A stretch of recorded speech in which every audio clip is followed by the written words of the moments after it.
یہ لوگ جب قیامت والے دن اللہ کے حضور پیش ہو رہے ہوں گے تو پھر دنیا دیکھے گی نا، جیتا وہ جو اس دن جیت گیا،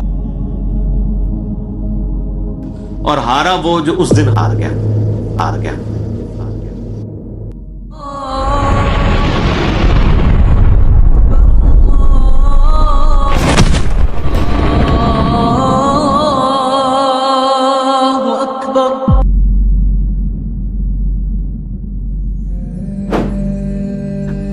فَأَمَّا مَنْ أُوتِيَ كِتَابَهُ بِيَمِينِهِ، پس قیامت کے دن جس کو اس کا نامہ اعمال دائیں ہاتھ میں دیا جائے گا، فَسَوْفَ يُحَاسِبُ حِسَابًا يَسِيرًا، تو پھر عنقریب اس کا حساب آسانی سے لے لیا جائے گا۔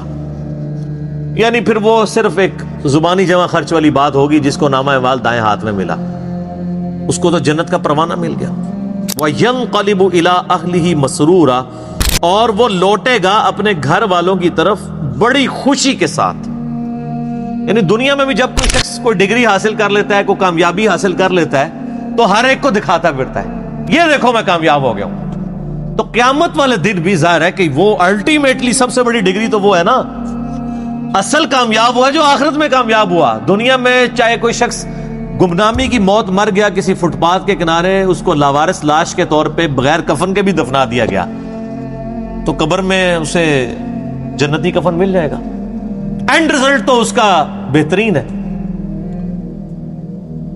اور دنیا میں کسی ٹھاٹ کی زندگی کسی نے گزاری، مرنے کے بعد چاہے اس کی قبر جو ہے وہ سونے کی بھی بنا دی جائے، اس کے اندر جو اس پہ حالات وارد ہونے ہیں وہ تو کوئی نہیں بدل سکتا۔ تو وہ شخص بڑی خوشی کے ساتھ اپنے گھر والوں کی طرف لوٹے گا اور فخر سے بتائے گا، یہ دیکھو میں آج کے دن کے لیے تیاری کر رہا تھا، میں کامیاب ہو گیا۔ اسی کو سپورٹیو ایک 2-3 احادیث ہیں صحیح مسلم کے اندر۔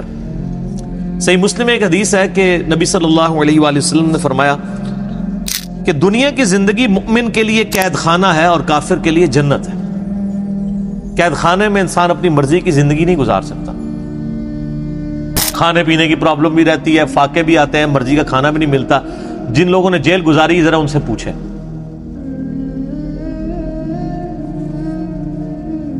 اور کافر اپنی مرضی کی زندگی گزارتا ہے، اس لیے اس نے دنیا کو جنت بنایا۔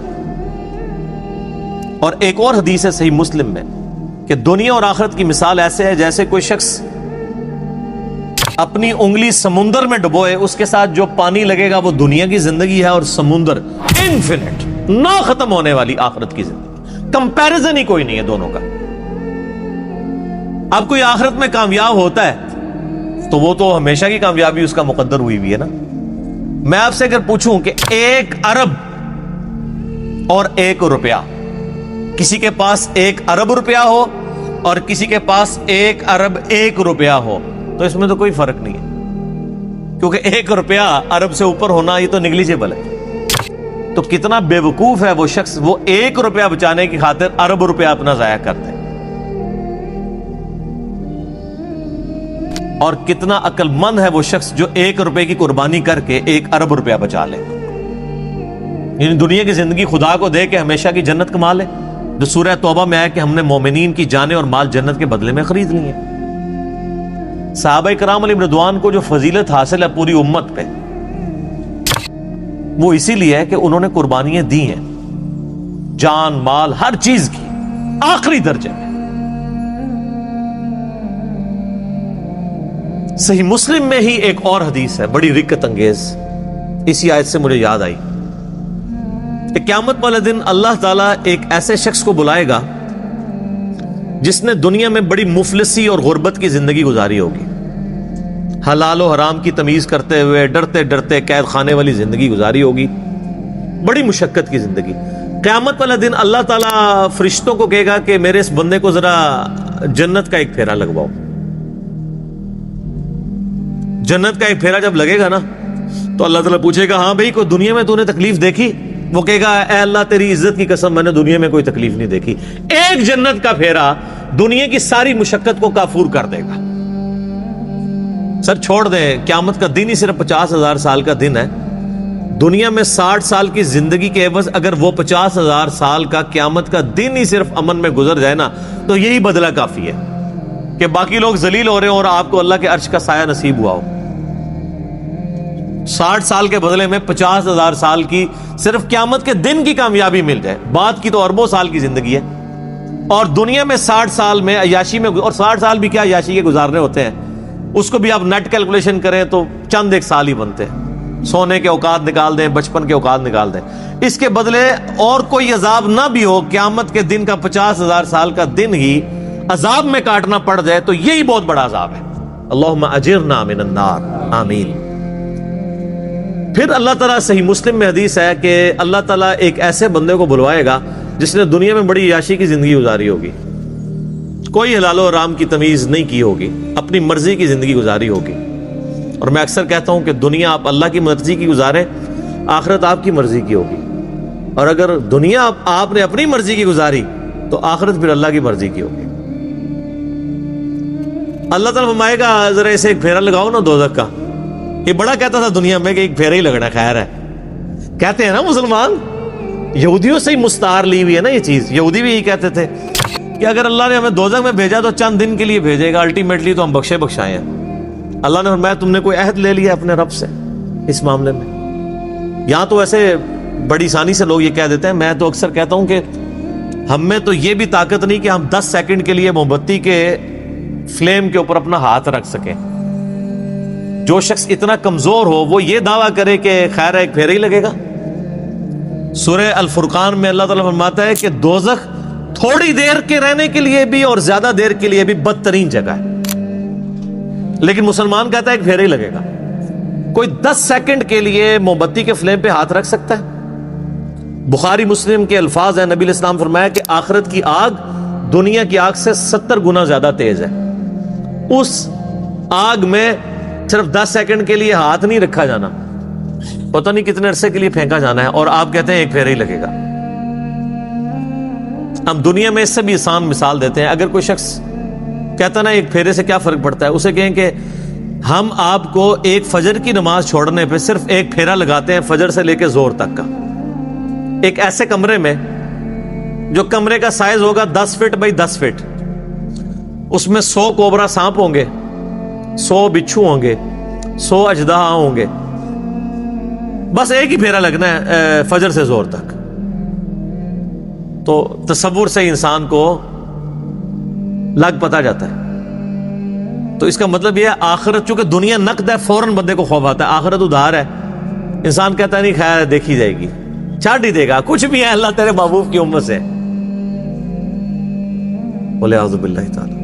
تو اللہ تعالیٰ، صحیح مسلم کے الفاظ ہیں، اس جو بندہ کہتا تھا نا دنیا میں خیر ایک پھیرا ہی لگے گا، اللہ تعالیٰ کہے گا ذرا اس کو ایک پھیرا لگواؤ نا دوزخ کا، بڑی عیاشی کی اس نے دنیا میں۔ جب دوزخ کا ایک پھیرا لگے گا تو اللہ تعالیٰ پوچھے گا ہاں بھائی کوئی دنیا میں خیر دیکھی تو نے؟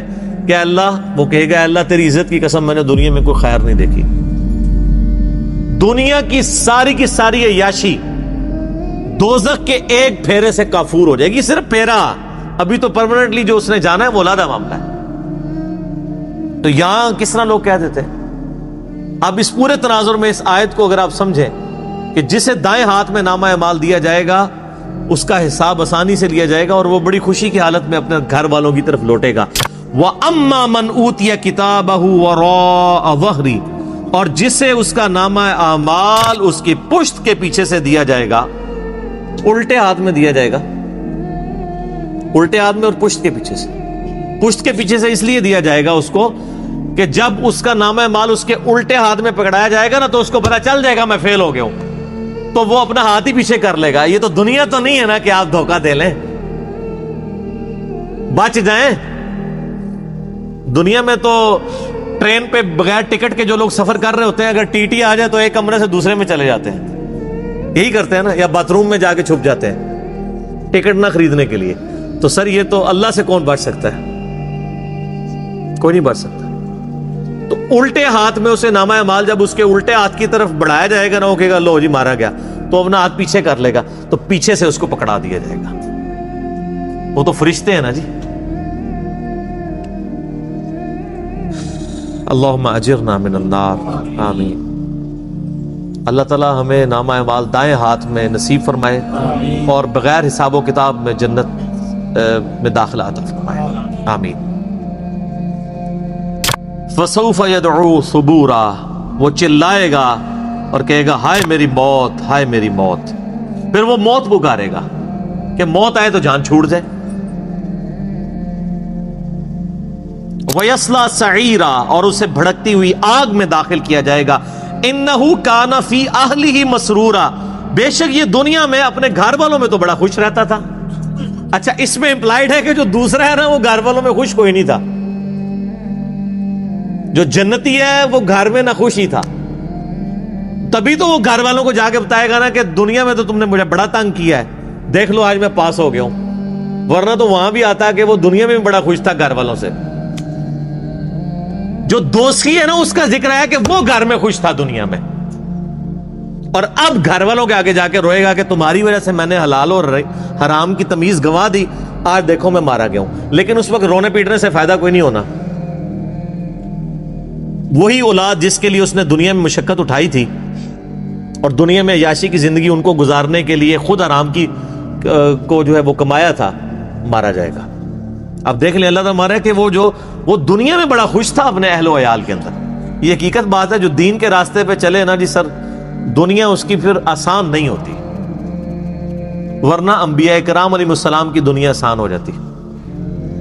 یہ جو جب دعا بھی کی جاتی ہے نا ربنا آتینا فی الدنیا حسنہ وفی الآخرۃ حسنہ وقنا عذاب النار، اس حسنہ سے قطعاً یہ مراد نہیں ہے کہ آپ دنیا سکون کی آپ کی گزرے گی اس حوالے سے کہ آپ کو دنیاوی نعمتیں مل جائیں گی. نہیں، صرف یہ ہوگا کہ دنیا میں جو تکلیفیں آئیں گی نا وہ برداشت کرنا آسان ہو جائیں گی. تکلیف سے کسی کو چھٹکارا نہیں ہے. وَلَنَبْلُوَنَّكُمْ بِشَيْءٍ مِّنَ الْخَوْفِ وَالْجُوعِ وَنَقْصٍ مِّنَ الْأَمْوَالِ وَالْأَنفُسِ وَالثَّمَرَاتِ، ضرور آزمائیں گے تھوڑے سے خوف سے، بھوک سے، جان اور مال میں نقصان کے ذریعے. ہمیں بظاہر بڑے آسودہ حال نظر آنے والے لوگ بھی اگر آپ ان کی پرسنل لائف میں جائیں تو انہیں دنیا میں بڑی تکلیف ہوتی ہے. ہمیں نظر آ رہا ہوتا ہے کہ یہ بندہ دین کے ساتھ جڑا ہے تو شاید بڑے سکون کی زندگی گزار رہا ہے. ہر بندے کی اپنی ایک سٹوری ہوگی. خیر دین سے جڑے یا نہ جڑے تکلیفیں تو آنی ہیں، لیکن دین کے ساتھ جڑے ہوئے ہوں گے تو تکلیفوں کو سہنا آسان ہو جائے گا، دنیا حسنہ بن جائے گی، صبر نصیب ہو جائے گا. سیدنا ابو ذر غفاری رضی اللہ تعالیٰ عنہ علیہ السلام کی پوری زندگی تکلیف سے معمور ہے. میرا یوٹیوب پہ کلپ بھی ہے، کبھی آپ کو موقع ملے. میں رات کو اپنا وہ کلپ دوبارہ دیکھ رہا تھا، بڑا رکت انگیز کلپ ہے سیدنا ابو ذر غفاری کے اوپر، ان کی لائف کے اوپر. مستدرک الحاکم میں جب ابو ذر غفاری کے اوپر چیپٹر بند ہے نا انہوں نے، امام حاکم نے، اور احادیث لے کے آئے تو پہلی حدیث آپ کو پتہ ہے کون سی لے کے آئے ہیں؟ یہی والی جامعہ ترمذی کی، کہ سب سے زیادہ تکلیفیں انبیاء پہ آتی ہیں، اس کے بعد ان پہ جو انبیاء کے بعد اللہ کو محبوب ہوتے ہیں. حضرت ابو ذر غفاری کی فضائل اور ان کی زندگی کے حالات پہ حدیثیں لکھنے سے پہلے انہوں نے چیپٹر کی ہیڈنگ بنا کے نا ابو ذر غفاری کا بیان، پہلی حدیث یہ، حالانکہ اس حدیث میں حضرت ابو ذر غفاری کا ذکر نہیں تھا، لیکن انہوں نے بتایا کہ اب آئندہ جو تم حدیثیں پڑھو گے نا وہ اس تناظر میں سمجھنا کہ ابو ذر غفاری کی زندگی غم سے معمور اس لیے ہے کہ نبیوں کے بعد اس کا مرتبہ ہے. جامعہ ترمذی میں حدیث ہے صحیح سند سے، اس نیلی چھتری آسمان کے نیچے ابو ذر غفاری سے زیادہ سچا انسان نبی علیہ السلام نے فرمایا کوئی نہیں ہے. یار اللہ کے نبی جو صادق اور امین ہے، وہ جس شخص کے بارے میں کہہ رہے ہو کہ آسمان کے نیچے سے زیادہ سچا انسان کوئی نہیں. اور ترمذی میں حدیث ہے، نبی علیہ السلام نے فرمایا کہ اس نیلی چھتری آسمان کے نیچے میری امت میں عیسیٰ ابن مریم کی مثل دنیا سے زہد پہ اگر کوئی ہے تو ابو ذر غفاری ہے. عیسیٰ کی مثل. حضرت عیسیٰ ابن مریم کے بارے میں روایتوں میں ملتا ہے کہ وہ دنیا سے اس قدر زہد اختیار کیے ہوئے تھے کہ وہ برتن بھی پانی پینے کا استعمال نہیں کرتے تھے. وہ کہتے تھے یہ بھی دنیا کا مال ہے، ہاتھ سے پانی پیا کرتے تھے.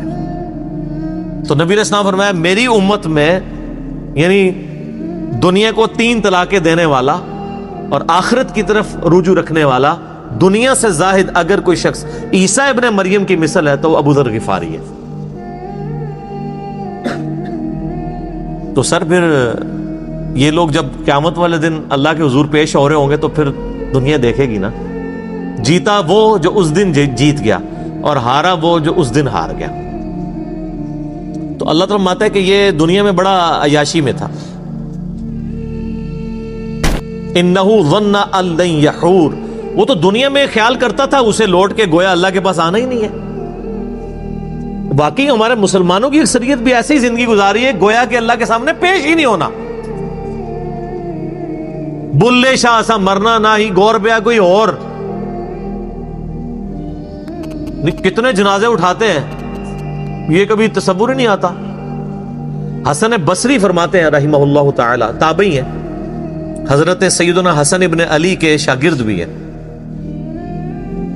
وہ کہتے ہیں کہ میں نے صحابہ اکرام کا زمانہ ایسا پایا کہ میت جب اٹھتی تھی نا تو ہر شخص ہی رو رہا ہوتا تھا، نئے آنے والے بندے کے لیے مشکل ہوتا تھا کہ میں تعزیت کس سے کروں، کہ ان میں سے کون ہے بندہ جس کا رشتہ دار مرا ہوا ہے۔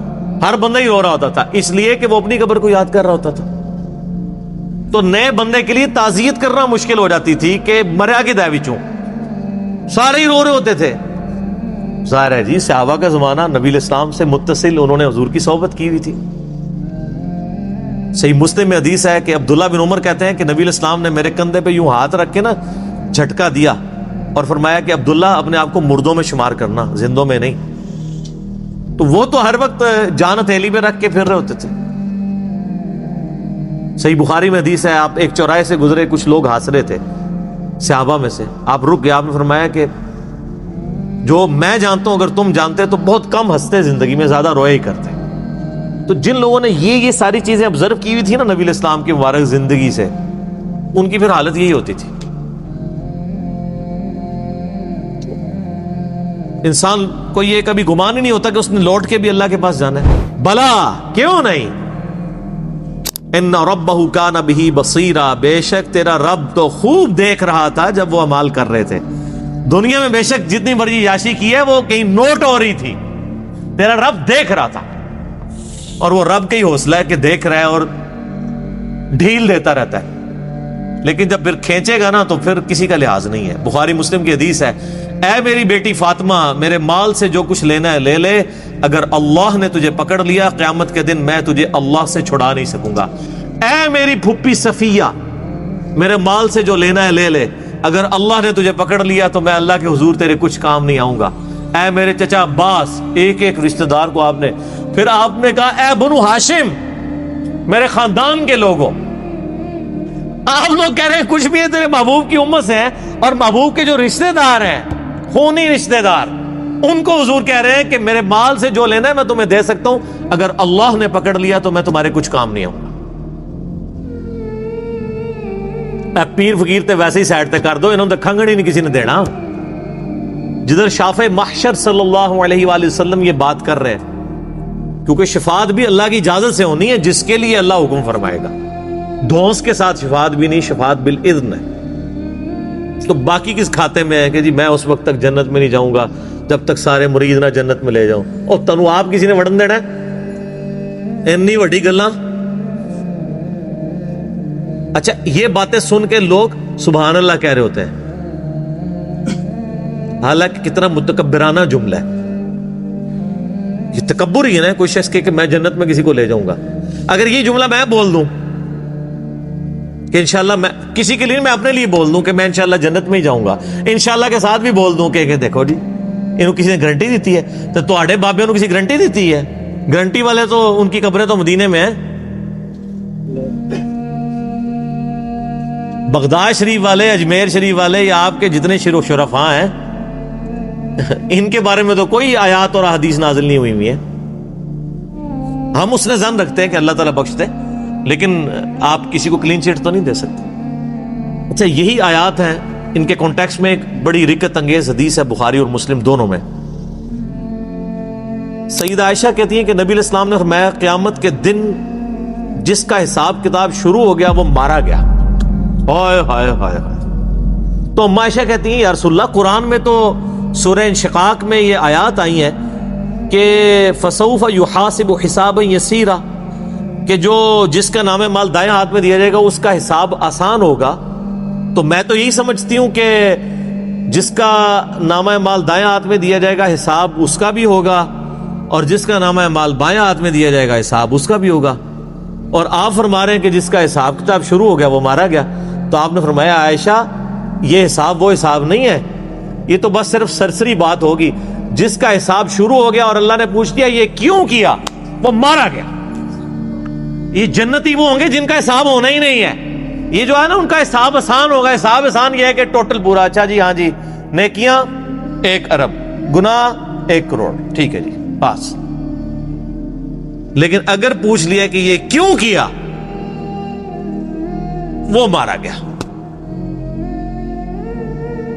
تو آپ اندازہ لگائیں کہ نبی علیہ السلام نے کتنے سخت لفظ استعمال فرمائے ہیں کہ جس کا حساب شروع ہو گیا وہ مارا گیا. تو اسی لیے ہم کہتے ہیں اللہ بغیر حساب و کتاب کے جنت میں داخلہ عطا فرمانا. ٹھیک ہے نا جی. تو آمین بھی کریں اور کوشش بھی کریں. اصل چیز تو یہ ہے. صحیح مسلم میں حدیث ہے، سیدنا ربیعہ رضی اللہ تعالیٰ عنہ نبی علیہ السلام کو وضو کروایا کرتے تھے. ایک دن آپ صلی اللہ علیہ وآلہ وسلم کا سمندر رحمت جوش میں آیا، فرمایا سل ربیعہ، ربیعہ مانگ، آج کیا مانگتا ہے، اجرت مانگ لے جو نبی کی تو خدمت کرتا ہے. صحیح مسلم میں حدیث ہے. ان کا یا رسول اللہ جنت میں آپ کا پڑوس چاہیے. بہت کیا تیاری کر کے رکھی ہوئی تھی، کوئی ورکنگ نہیں کرنی پڑی، اور کائنات کی سب سے بڑی چیز مانگ لی. کائنات میں اگر خدا سے کوئی چیز مانگی جا سکتی ہے نا، ویسے تو سب سے بڑی چیز یہ ہے کہ انسان نبوت مانگ لے. وہ تو مل نہیں سکتی، وہ واہ بھی ہے. اس لیے نبوت کا سوال یا دعا کرنا تو حرام ہے، کیونکہ یہ تو اللہ نے بین کی ہوئی ہے. نبوت کے بعد اگر اللہ سے کوئی سب سے بڑی چیز کائنات میں مانگی جا سکتی ہے نا، وہ یہ ہے کہ جنت میں نبیوں کا پڑوس. کیونکہ اللہ تعالی کی رحمت کی سب سے بڑی جو ایگزیکیوشن ہے وہ کہاں پہ ہونی ہے؟ جنت میں. اور جنت میں بھی سب سے بڑی رحمت کا مقام انبیاء کرام جس جنت میں ہوں گے، اور پھر انبیاء کے امام سیدنا محمد رسول اللہ صلی اللہ علیہ وآلہ وسلم کا پڑوس جسے جنت میں مل جائے، تو سر کائنات میں اس سے کوئی بڑی خواہش کسی سے کی جا سکتی ہے؟ یہی ہے. تو ہم بھی اکثر اللہ سے یہ دعا کرتے ہیں کہ اللہ تعالیٰ ہمیں نبی علیہ السلام کا پڑوس نصیب فرمائے. آمین. لیکن اس کے لیے پھر نبیوں والا کام کرنا پڑے گا. کنتم خیر امۃ اخرجت للناس تأمرون بالمعروف وتنہون عن المنکر وتؤمنون باللہ.